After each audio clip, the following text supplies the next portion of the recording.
எடுத்த உடனேயே அன்பே இறை, அன்பே நிறை, அன்பே மறைங்கும் போதே நான் முடிஞ்சிட்டேன். படம் வேறு படத்தை எடுத்துட்டான் அப்படின்னு. அது கோயில்கள்லாம் அவன் பின்னொலியில் எங்களுடைய ஓதுவார்கள் மந்திரம் ஓதுறாங்க.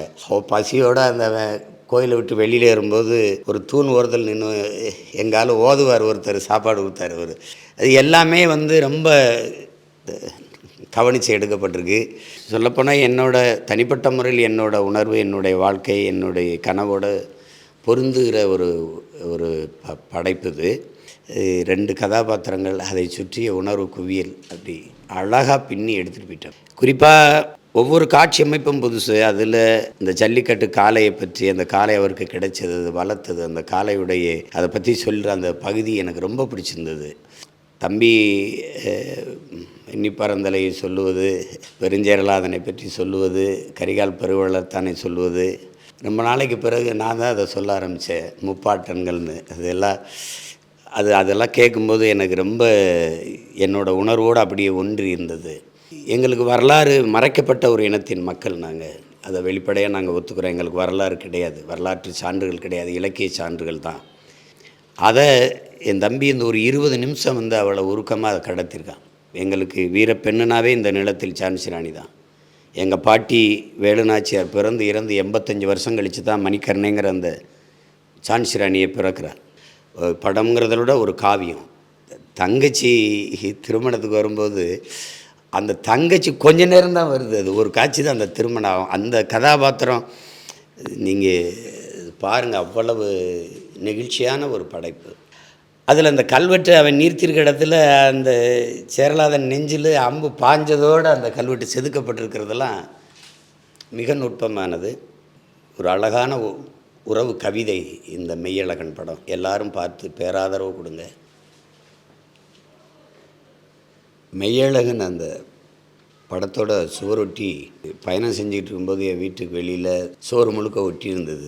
பார்க்கும்போது அந்த மெய்யழகன்கிற தலைப்பு அதில் இருந்த இன்றைக்கி சினிமாட்டோகிராஃபி, கொரியோகிராஃபி இப்படி தான் எல்லா படங்களையும் வந்துக்கிட்டு இருக்குது. ஆனால் இங்கே ரொம்ப நாளைக்கு பிறகு நான் ஒளிப்பதிவு, நடனம், இது மியூசிக்குங்கிற இடத்துல இசை, இதெல்லாம் பார்த்தோன்னே என் உணர்வோடு அப்படி ஒன்றிச்சு. இது நம்ம படம் மெய்யழகன். அதில் தம்பி கார்த்திகை, அரவிந்தசாமி 2 பேரும் அது அவங்க பார்க்கும்போதே இந்த படம் பார்க்கணுன்னு பேரார்வம் இருந்தது. நான் எல்லா உரையாடலையும் தமிழ் எழுதி தலைப்பில் இது பண்ணும்போது எல்லோரும் ஒரு மாதிரி பார்த்தாங்க. ஒரு 15 ஆண்டுகள் கழித்து என் தம்பிகள் அது செய்யும்போது எனக்கு ஒரு அளப்பெரிய ஒரு மகிழ்ச்சியும், ஒரு பெருமையும், ஒரு நம்பிக்கையும் வந்துச்சு. தமிழில் வெளியீட்டு மாதத்தை நான் போட்டேன். அப்போ எல்லாருமே என்னுடைய தயாரிப்பாளரும் அதை ஒத்துக்கிட்டார், பெருசாக எதிர்க்கலை. புரட்டாசி 11ஆம் தேதின்னு நான் பார்த்தோன்னே சரி ரொம்ப மெய் சிலித்து போனேன், உடல் புல்லரிச்சது. சரி இதை பார்த்துடணும் படத்தைன்னு. அப்போ படம் பார்த்தா இது ஒரு படம், வழக்கமான ஒரு திரைப்படம் அப்படின்னு சொல்ல முடியாது. ஒரு அழகான, ரொம்ப இனிமையான ஒரு பயணம் இது. அது தம்பி கார்த்திக் அவர்களுக்கும் அரவிந்தசாமிக்கும் ரொம்ப புதுசு. ஏற்கனவே தம்பி பிரேம்குமார் எனக்கு நல்லா தெரியும். அவருடைய நடுவில் கொஞ்சம் பக்கத்தக்கான 96 இந்த படம். 96 படத்தில் ஒரு முழுமையான படம், ரொம்ப அருமையான படத்தை, மெல்லிய உணர்வுகளை கூட திரைமொழியில் கொண்டு வந்துற ஆற்றல் அவருக்கு இருந்துச்சு. அது காரணம் அவர் 8 படங்களுக்கு இதுக்கு முன்னாடி ஒளிப்பதிவு செஞ்ச அனுபவம், அதெல்லாம் அவர் கை கொடுத்தது. அதுக்கப்புறம் இந்த படத்தில் அதே மாதிரி ஒரு உணர்வை பதிவு செஞ்சுருக்காரு. நீங்கள் படம் பார்த்து தான் அதை, மற்ற படங்கள் போகிற கதையெல்லாம் சொல்ல முடியாது. படம் பார்த்து தான் அது இசையை எப்படி உணர முடியுமோ அது மாதிரி இந்த படத்தை நீங்கள் உணர தான் முடியும். ஒரு அதிக கதாபாத்திரங்களை எடுத்துக்கலை, வணிகத்துக்காக பாடல்கள், சண்டை காட்சி அதெல்லாம் அவர் எடுத்துக்கலை. 2 கதாபாத்திரங்கள், அதை சுற்றிய உணர்வு குவியல் அப்படி அழகாக பின்னி எடுத்துகிட்டு போயிட்டார். அது ரொம்ப நாளைக்கு பிறகு எங்கள் அப்பா பாலுமகேந்திரா, ஐயா மகேந்திரன், எங்களுடைய அப்பா பாரதிராஜா, இவங்க படங்களை பார்க்குற போது எவ்வளவு நிறைவு இருக்குமோ, ஒரு அழகியல், அது சார்ந்த ஒரு உணர்ச்சி குவியல் எப்படி இருக்குமோ அப்படி இருந்தது இந்த படம். குறிப்பாக ஒவ்வொரு காட்சி அமைப்பும் புதுசு. அதில் இந்த ஜல்லிக்கட்டு காளையை பற்றி, அந்த காளை அவருக்கு கிடைச்சது, அது வளர்த்தது, அந்த காளையுடைய அதை பற்றி சொல்கிற அந்த பகுதி எனக்கு ரொம்ப பிடிச்சிருந்தது. அவர் ஒவ்வொன்றுக்கும் அவன் கண்ணை முழிச்சு அது செஞ்ச முகபாவங்கள் ரொம்ப அருமையான பகுதி. அந்த பகுதி அது இது சொல்லப்போனால் என்னோடய தனிப்பட்ட முறையில் என்னோடய உணர்வு, என்னுடைய வாழ்க்கை, என்னுடைய கனவோட பொருந்துகிற ஒரு ஒரு படைப்பு இது. தம்பி எண்ணிப்பறந்தலை சொல்லுவது, பெருஞ்சேரலாதனை பற்றி சொல்லுவது, கரிகால் பெருவளத்தானை சொல்லுவது, ரொம்ப நாளைக்கு பிறகு நான் தான் அதை சொல்ல ஆரம்பித்தேன், முப்பாட்டன்கள்னு. அதெல்லாம் கேட்கும்போது எனக்கு ரொம்ப என்னோடய உணர்வோடு அப்படியே ஒன்றி இருந்தது.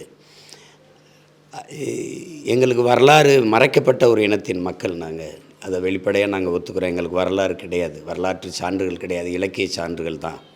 எங்கள் பாட்டன் பாண்டியன் நெடுஞ்செழியன் மதுரை ஆண்டான்கிறே நாங்கள் சிலப்பதிகாரம் படித்து தான் தெரிஞ்சுக்கணும். எங்களுக்கு கொஞ்சம் கொஞ்சம் அடையாளம் இருக்குது. அருண்மொழி சோழனும் அரசேந்திரனும் வந்து பெருவுடையார் கோயிலை கட்டினாங்க, கரிகாலன் கல்லணை கட்டினான். அந்த மாதிரி சின்ன சின்ன அடையாளங்கள் இருக்கிறதுனால எங்கள் முன்னோர்கள் கட்டியதுன்னு இருக்குது. வரலாற்றில் புறக்கணிக்கப்பட்ட ஒரு இனத்தின் மக்கள் ஒரு நாள் தங்களுக்கான வரலாற்றை தாங்களே எழுதுவார்கள் நான் அம்பேத்கர் சொல்கிறாரு. அதை தான் நாங்கள் இந்த தலைமுறை தமிழ் பிள்ளைகளை செய்துக்கிட்டு இருக்கோம். அதில் முதல் பல எழுத்துக்கள் இருக்குது. அதில் ஒரு எழுத்து என் தம்பி எழுதிய இந்த மெய்யழகனுங்கிறது. அவர் சொல்கிறால் இந்த காலத்தில் இதைத்தானே நம்ம படிச்சிருக்கணும். வரலாறு தான் ஒவ்வொரு தேசிய இனத்திற்கும் வழிகாட்டும். வரலாற்றை மறந்துவிட்ட இனம் சுடுகாட்டில் இறந்து கிடக்கிற பிணம்ங்கிறார் கோசிமே. வரலாற்றை படிக்காதவன் வரலாற்றை படைக்க முடியாதுங்கிறார் அண்ணல் அம்பேத்கர். வரலாற்றை படி, வரலாறாகவே வாழ், வரலாற்றை படை, வரலாறாகவே வாழுங்கிறார் எங்களுடைய தலைவர் மேதகவி பிரபாகரன். இயற்கை எனது நண்பன், வாழ்க்கையின் தத்துவாசிரியன், வரலாறு என் வழிகாட்டிங்கிறார். அதை என் தம்பி இந்த ஒரு 20 நிமிஷம் வந்து அவளை உருக்கமாக அதை கடத்திருக்கான். எங்களுக்கு வீரப்பெண்ணுனாவே இந்த நிலத்தில் ஜான்சி ராணி தான். எங்கள் பாட்டி வேலுநாச்சியார் பிறந்து இறந்து 85 வருஷம் கழித்து தான் மணிக்கர்ணைங்கிற அந்த ஜான்சி ராணியை பிறக்கிறார். அப்படின்னா வடநாட்டின் வேலுநாச்சியார் தான் நீங்கள் பதிவு செஞ்சுருக்கணும். எங்களுக்கு வல்லபாய் பட்டேல் தான் இருக்கார், எங்கள் பாட்டனார் வஉசி இல்லை. மன்னன்னாவே வீர மன்னன்னாவே இங்கே சிவாஜி தான், மராட்டிய மன்னன் சிவாஜி தான். எங்கள் பாட்டன் பூலித்தேவனோ, எங்கள் பாட்டியார் வேலுநாச்சியாரோ, மருதுபாண்டியரோ, பண்டாரவன்னியனோ, எங்களுடைய வீர பெரும்பாட்டன் தீரன் சின்னமலையோ, அழகுமுத்துக்கோனோ, பெரும்பிடுகு முத்தரையரோ யாருமே எங்கள் வரலாற்றில் அதெல்லாம் எங்களுக்கு இல்லை. அப்படி இருக்கும்போது ஒரு திரைக்கதையில் போகிற போக்கில் இதெல்லாம் தேடணும்டா, படிக்கணும்டா, அதாண்டா நம்மளுக்கு நிம்மற செய்யுங்கிறது இருக்குல்ல. அது வந்து சாதாரணமாக சொல்ல முடியாது. இதை ஒரு திரைக்கதையாளன் வந்து செய்ய முடியாது, பெரிய உணர்வாளன் தான் செய்ய முடியும். அதை திரைப்படமாக செய்கிறதுக்கு ஏற்றுக்கிறது இருக்குல்ல, அது மிகப்பெரியது. அதற்கு என் உள்ளத்தின் அடித்தளத்திலிருந்து நான் இதை வாழ்த்துறேன். என் தம்பி சூர்யாவுக்கும் ஜோதிகாவுக்கும் கூட இருந்த என்னுடைய ஆருயிர் இளவல் ராஜா கற்பூர சுந்தரபாண்டியன் அவர்களுக்கு என்னுடைய ரொம்ப மனந்திறந்து நான் அவர்களை வாழ்த்துறேன். இப்படி ஒரு படைப்பை, மிக இயல்பான ஒரு படைப்பை, எந்த முகப்பூச்சும் இல்லாத முகங்கள், ஒரு இயல்பான ஒரு கருவியை வச்சு, ஒளிப்பதிவு கருவியை வச்சு எடுக்கிறோங்கிற ஒரு உணர்வே இல்லாத ஒரு பதிப்பு. அந்த மாதிரியான படங்கள் வந்து எங்கள் அப்பா பால்மேந்திரா, ஐயா மகேந்திரன், எங்களுடைய அப்பா பாரதி ராஜா, இந்த மாதிரி படங்களை தான் நீங்கள் பார்க்க முடியும். ஏன்னா ஒரு கருவி வச்சு எடுக்கிறாங்கங்கிற உணர்வே உங்களுக்கு இருக்குது, அதை மறந்துடுவீங்க. அப்படி ஒரு படம் அது. எடுத்த உடனேயே வந்து அன்பே இறை, அன்பே நிறை, அன்பே மறைங்கும் போதே நான் முடிஞ்சிட்டேன். படம் வந்து வேறு படத்தை எடுத்துட்டான் அப்படின்ட்டு. அது கோயில்கள்லாம் அவன் பின்னொலியில் வந்து எங்களுடைய ஓதுவார்கள் மந்திரம் ஓதுறாங்க. பசியோடு அந்த கோயிலை விட்டு வெளியில் ஏறும்போது ஒரு தூண் ஓரத்தில் நின்று எங்கால் ஓதுவார் ஒருத்தர் சாப்பாடு கொடுத்தாரு. அது கோயிலுக்கு கொடுக்குற அந்த உணவு கொடுத்தாரு. அது எல்லாமே வந்து ரொம்ப கவனித்து எடுக்கப்பட்டிருக்கு. சாதாரண ஒரு படைப்பாளி இல்லை பிரேம்குமார், ரொம்ப பாராட்டத்தக்கது. நான் படம் வர்றதுக்கு முன்னாடியே 2-3 தடவை அழைச்சி பேசி பாராட்டினேன். இப்போ நான் உள்ளன்போடு சொல்கிறேன், இது மிகச்சிறந்த படம். படம்ங்கிறத விட ஒரு காவியம்.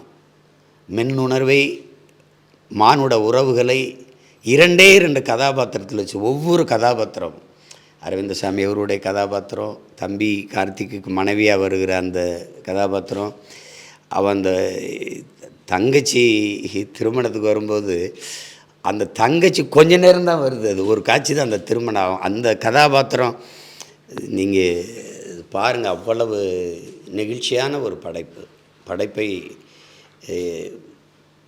அண்ணன் தம்பி, அக்கா தங்கச்சி, மாமன் மச்சனு, சித்தப்பா பெரியப்பா, உறவுகளோடு பிறந்த ஒவ்வொருத்தனும் கொண்டாடக்கூடிய ஒரு ஒப்பற்ற திரைக்காவியமாக நான் இதை பார்க்குறேன். மெய்யழகன் உண்மையிலேயே மெய் அழகன் தான். தலைப்பிற்கு ஏற்ப இப்படிலாம் தலைப்பு வச்சு படம் வருதான்னா ரொம்ப ரொம்ப யோசிக்கணும். அது என்னானாலும் சரி பரவாயில்ல அப்படின்னு ஒரு கதை சொல்லும்போது இதில் வணிக நோக்கத்தில் எந்த இதுவுமே இல்லையேன்னு தம்பிக்கு தெரிஞ்சிருக்கும், சூர்யாவுக்கு தெரிஞ்சிருக்கும். அதையும் மீறி இப்படி ஒரு படத்தை எடுக்கணும்னு நினச்சார். நடிச்சிருக்கிறவர் சிறுத்தை இந்த மாதிரி படம் நடித்த ஒருத்தனை, சர்தார் மாதிரி படம் நடித்த ஒருத்தரை தூக்கி இப்படி கையாளணும்னு நினைக்கிறது ரொம்ப இது. குறிப்பாக அண்ணன் ராஜ்கிரண், அண்ணன் ஜெயபிரகாஷ், அவருடைய பையன்தான் தம்பி அரவிந்தசாமியோட இளம் வயதாக நடிச்சிருக்காரு. ரொம்ப அருமையாக நடிச்சிருக்காங்க. ரொம்ப சிறந்த ஒரு படைப்பு. எல்லாரும் இதை பேராதரவு கொடுத்து கொண்டாடினால்தான் இதுபோல் அரிய படைப்புகள் வரும். நம்மளுடைய நாட்டு சர்க்கரை, கருப்பட்டி, வெல்லம், வெள்ளை சீனியில் மறைஞ்சது போல் நம்மளுடைய எல்லா அடையாளங்களும் தொலைஞ்சிருச்சு. கோதுமையில் நம்முடைய கேழ்வரகு, குதிராவளி, சாமை, தினை ஒழிஞ்சது போல் பெரிய வர்த்தக உலகத்தில் வணிக படங்களுக்கு இடையில் இப்படி அழகியலான மெல்லிய உணர்வுகளை கொண்டாடுகிற போற்றுகிற படைப்புகள் மறையக்கூடாது. அண்மையிலே நிறைய படங்கள், இப்போ நம்பிக்கைக்குரிய படங்கள், வாழை, கொட்டுக்காளி, ஜமா, இந்த மாதிரி படங்கள், என்னுடைய தம்பி எடுத்து நந்தன், போற்றி புகழத்தக்க படைப்புகள் அருமையாக வருது. புதிய புதிய பிள்ளைகள் அசாத்திய படைப்புகளை தர்றாங்க. மறுபடி 80கள் 85 காலங்களில் ஒரு மறுமலர்ச்சி இருந்தது. ஒரு பக்கம் எங்கள் பாரதி பாலச்சந்தர், ஐயா மகேந்திரன், அப்பா பாலமேந்திரா, எங்கள் அப்பா பாரதி ராஜா, இப்படி எண்ணற்ற படைப்பாளிகள் அரிய படைப்புகளை கொடுத்து எல்லா திரும்பி பார்க்க வச்சாங்க இந்திய திரையுலகத்தை. அப்படிப்பட்ட படைப்புகள் இப்போ அண்மையில் வர தொடங்கியிருக்கு. இந்த படைப்பாளிகளுக்கு என்னுடைய பாராட்டுகள். குறிப்பாக இந்த மெய்யழகன் படத்தை துணிஞ்சு தயாரித்த, என்ன ஆனாலும் பார்த்துக்கோன்னு தயாரித்த என் தம்பி சூர்யா, ஜோதிகா, கூட இருந்த என்னுடைய தம்பி ராஜா, அதில் ஒளிப்பதிவு செய்த மகேந்திரன், இசையமைத்த கோவிந்த் வசந்த், கலை இயக்குனர், எல்லாருக்கும் என்னுடைய பாராட்டுக்கள். களத்தேர்வுலாம் அப்படி சொல்லிக்கிட்டு இருந்தேன், இது சொல்லலாமா வேணாமான்னு. ஒவ்வொருவர்களுக்கும் சிலையும் நினைவிடங்களும் எப்படி இருக்குது. எங்கள் முன்னோர்கள் நினைவிடங்களை நீங்கள் பார்த்தீங்கன்னா எங்கள் கோபமும் எங்கள் ஆதங்கமும் உங்களுக்கு சரின்னு பட்டுச்சுன்னா நீங்கள் எங்கள் ஆளுங்க, இல்லைன்னா நீங்கள் யாருன்னு நீங்கள் தான் யோசிச்சுக்கணும். அதில் அந்த கல்வெட்டு அவன் நீர்த்திருக்க இடத்துல அந்த சேரலாதன் நெஞ்சில் அம்பு பாஞ்சதோடு அந்த கல்வெட்டு செதுக்கப்பட்டிருக்கிறதெல்லாம் மிக நுட்பமானது. ஒரு அழகான உறவு கவிதை இந்த மெய்யழகன் படம். எல்லாரும் பார்த்து பேராதரவு கொடுங்க. இந்த படத்தை தயாரித்த, அதுக்கு உடனிருந்து உழைத்த, எழுதி இயக்கிய என் அன்பு தம்பி பிரேம்குமார், எல்லாருக்கும் என்னுடைய அன்பு நிறைந்த வாழ்த்துக்கள். மறுபடியும் வெற்றி விழாவில் சந்திப்போம். நன்றி, வணக்கம்.